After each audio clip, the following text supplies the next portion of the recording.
জীবনে দুমুঠো ভাত খাওয়ার জন্য এই মানুষগুলো এতটাই পরিশ্রম করছে যা দেখে খুবই দুঃখ লাগে। দেখেন কতটা রিস্ক নিয়ে তারা এই কাজগুলো করে শুধুমাত্র কিছু টাকা উপার্জন করার জন্য। কিন্তু এদের কাজগুলো দেখে একটা নলেজ পাওয়া যায় যে যতক্ষণ নিজের শক্তি থাকবে ততক্ষণ কাজ করে খাবো, কিন্তু ভিক্ষা করব না।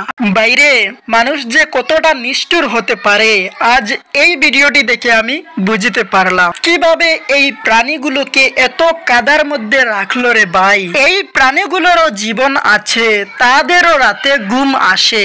এই প্রাণীগুলো চায় যে তাদের নিজের জায়গাটা পরিষ্কার থাকতো, কিন্তু ওরা কথা বলতে পারে না, এটাই সমস্যা। তাই বলে এই প্রাণীগুলোকে তুমি কাদার মধ্যে রাখবে, এটা কিন্তু ভালো নয়। আপনার মতামত কি কমেন্ট সেকশনে লিখে জানাবেন, আর হ্যাঁ ভিডিওটি অবশ্যই শেয়ার করবেন। মায়ের একদার দুধের দাম কাটিয়া গায়ের চাম, পাপুস বানাইলেও ঋণের সুদ হবে না, এমন দরদি হবে কেউ হবে না আমার মা, মাগো।